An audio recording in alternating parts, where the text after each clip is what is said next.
Hey, didn't you have a YouTube channel or something? Right. Yeah. What's going on again? Oh yeah, what can we talk about? The Scion, that came out somewhat recently, right? Let's talk about that. Before I go too far, the point of this video isn't to go over every feature and discuss it.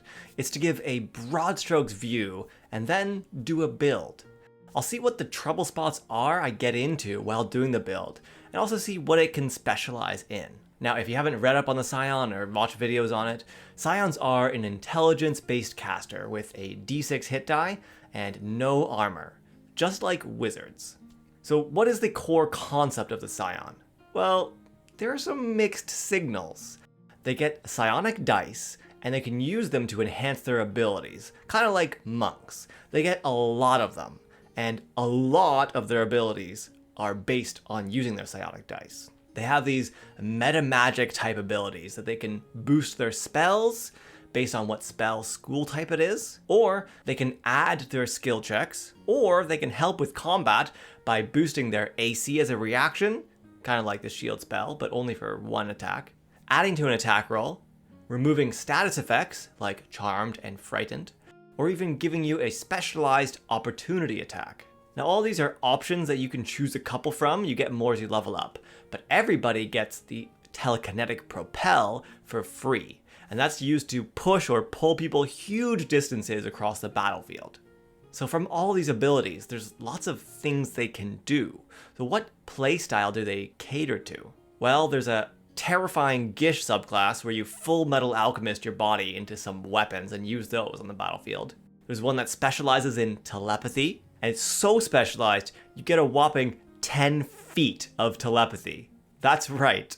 The telepath subclass has 1/1000th the telepathy range of an aberrant mind sorcerer. Yikes.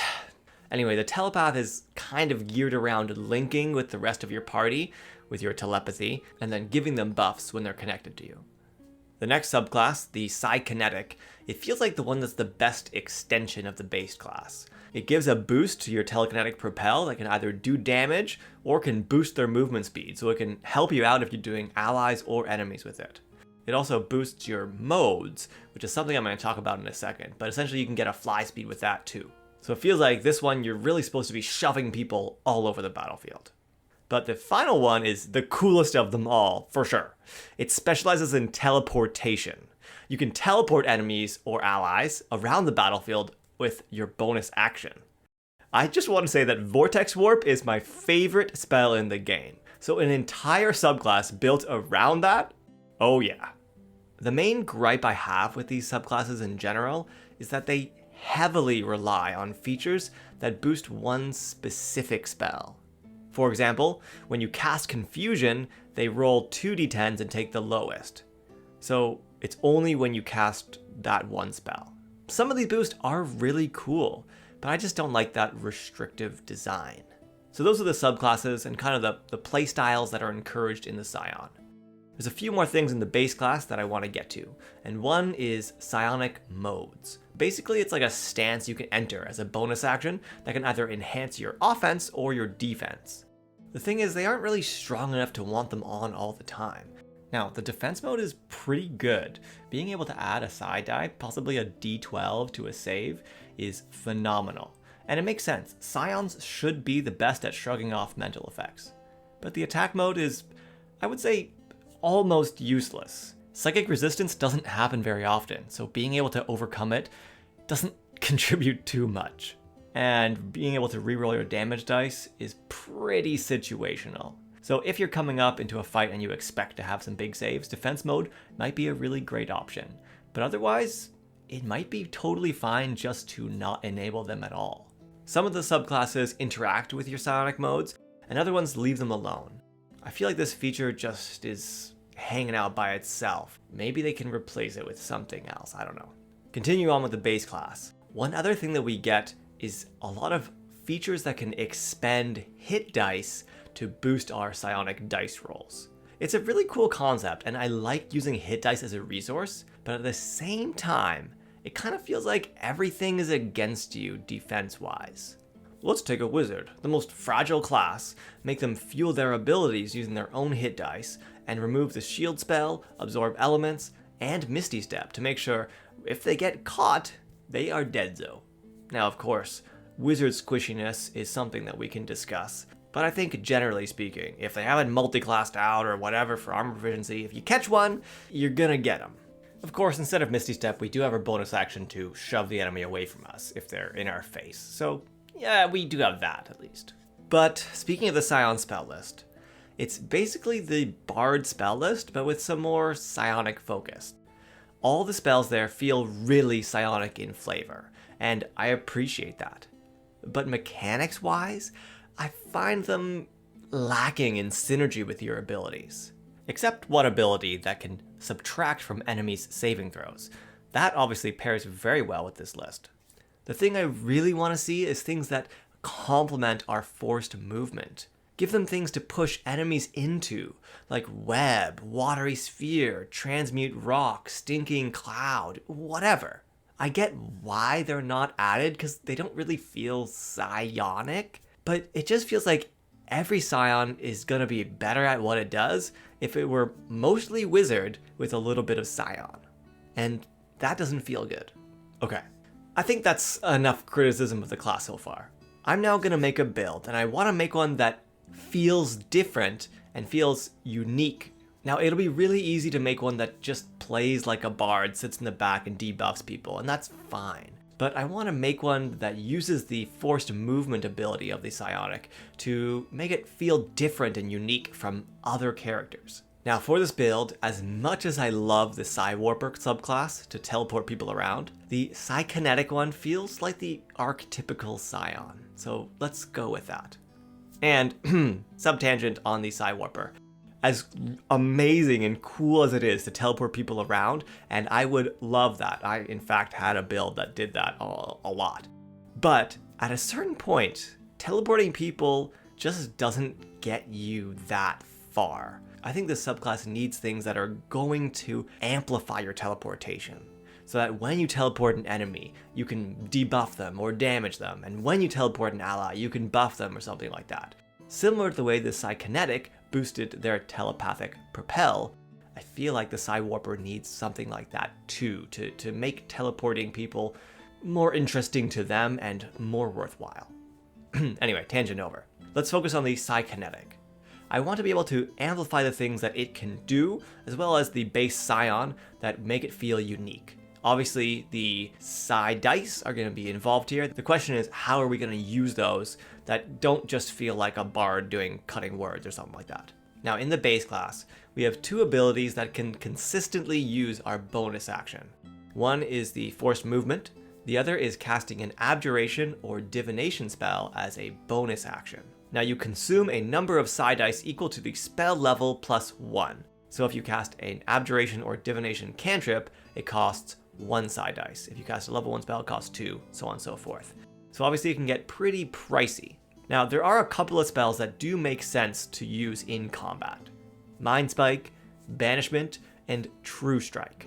Now, Banishment as a bonus action is pretty pricey, but True Strike as a bonus action is a fantastic use for this ability. So we'll be using some of that here too. Now, as for maximizing our forced movement, Psykinetic is the only subclass that gets an area of effect concentration spell that actually works with this. Cloud of Daggers. It's a 5-foot area that deals 44 slashing damage to someone when they enter it or end their turn there. No saving throw at all, just auto hit. Now, in the new rules, we can move it as an action on our turn, which is great. It also upcasts really well, adding 2d4 for each slot above level 2. So the idea is we can summon a Cloud of Daggers, and then use our bonus action to shove people through it as much as possible, and then we can use our action to move it around too, to hit other people. This turns out to be a pretty strong damage dealing strategy that we're going to stick with for pretty much the entire career here, which is a weakness of the build, but I'll get to that later. Another standout spell I need to mention here is the Shield spell. This is the only subclass that gets it, and we actually get a subclass feature that boosts the shield spell so that when we cast it, it deflects some damage back to the attacker, and we gain some temp HP. Okay, so we get what the basic building blocks of this are. But I want to talk for a second about psi dice. It does seem like we have so many of them. You get 2 times your proficiency modifier dice per day. We get a feature later on that lets us recover half of them in a short rest. Otherwise, we get 1 back each short rest. Now, it seems like we're going to have a lot of them. But in reality, if we have 4 combats a day with 2 short rests, we start our career with only 2 dice per encounter. And we end our career with 5 dice per encounter. So unless we have really short days, we do need to be quite careful in how to use them. But unfortunately, we have a heck of a lot of options on how to spend them. We can do telekinetic propel, we can do bonus action true strike, we can use our reaction to boost AC, we can do an opportunity attack, we can boost our telepathy range, we can increase our attack bonus, we can shrug off charmed and frightened effects, we can also get special weight with our subclass to boost the shield spell, we can boost telekinetic crush to slow our enemies. This is a new spell that we get as a Scion. We can also spend 4 dice to cast telekinesis without concentration in this subclass. So that's a lot of things to do, and only 2 to 5 dice to use. But in this build, obviously we're going to want to try to shove enemies into the Cloud of Daggers, so we're going to do that as much as possible, and we'll put the rest into boosting the shield spell. Now at level 1 and 2, we can use True Strike with the crossbow, and since True Strike is a divination spell, we can use our Psionic Discipline to make it a bonus action whenever we have spare dice. Right now, we don't have Cloud of Daggers, so shoving people around isn't really worthwhile. Or isn't damage-wise worthwhile right now. At level 3, we get our subclass, and we get Cloud of Daggers. So now we can use our action, when we have a spare one, to Thunderwave enemies into it when possible, and then bonus action to shove or pull more enemies into it. We also get a boost to our telekinetic propel that we damage enemies when we use it on them now too, so that helps out. Of course, we can also use our action to move the Cloud of Daggers around too. So now our character has a lot of forced movement going on, and it feels like we're doing the things that we're made for. Thanks to Cloud of Daggers, that forced movement can actually give us something cool. So we can keep this pattern up, upcasting Cloud of Daggers when possible until level 6. Now, Psychonetics, when we activate our attack psionic mode, we can enhance it to let us have a 60-foot fly speed. So here's the plan. We fly up and we pull an enemy 20 feet into the air, directly above the Cloud of Daggers, and then let them tumble into the daggers. It deals extra fall damage and knocks them prone too. Then you can either use your action to move the Cloud of Daggers to another enemy, or do some big spell from above. This feels like the perfect time for that new spell, Telekinetic Crush. It's a crushing force from above that deals damage in an area and knocks the enemies prone. Now that will feel really different and unique to the Scion. You pull an enemy up into the air and then boom, force smash them right down. We also do get a cool feature where it boosts our telekinetic crush spell so that we can spend a psi die to make them have half speed whether they succeed or fail against our telekinetic crush. That could be worthwhile and could be fun to do, but remember our dice are pretty limited, and in this build we probably don't get a lot of benefit out of that, but it could be useful. But that is kind of the build. Beyond this, there really isn't too much left. This subclass's final feature lets us use the telekinesis spell without concentration, and it lasts a whole minute. That can be pretty good in the right situation. The problem is it costs 4 psi dice, so we aren't left with too much unless we just don't have many fights in that day. There's another feat here we can take if Planescape content is allowed. Agent of Order. When you damage somebody, you can deal extra damage to them and attempt to restrain them.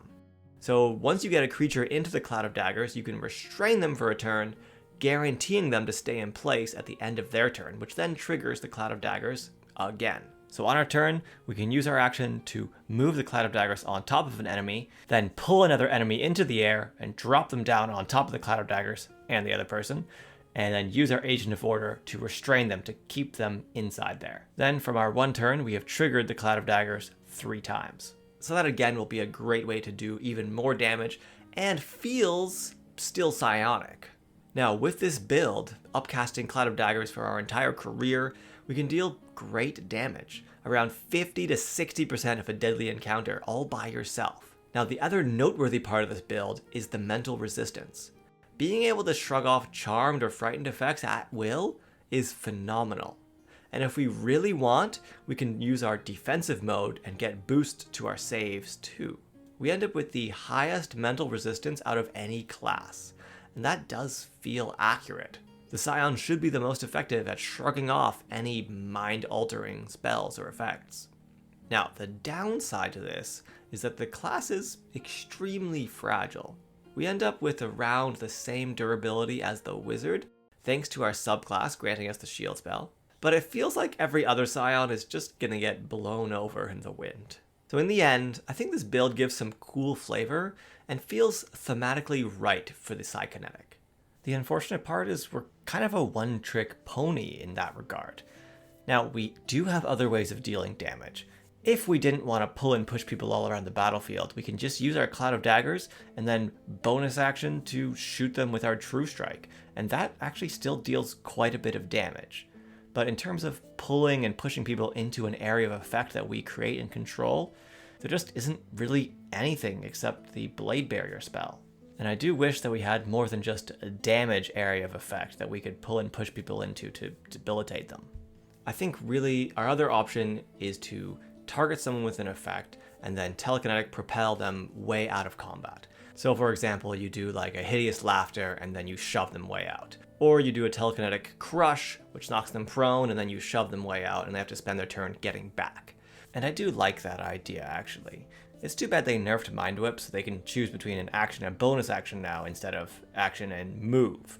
Now, that would have been fantastic. You Mind Whip them and then poof, blast them way out. But even generally, just having every turn you shove someone way out and potentially make them waste their turn coming back. Yeah, it can be fun. Do you guys think that that's kind of the way it's meant to be played? I really don't know. I struggle with this class identity and knowing what it's meant to do. I really hope I'm missing something here because it just feels like the class doesn't synergize well with itself. But thanks for listening.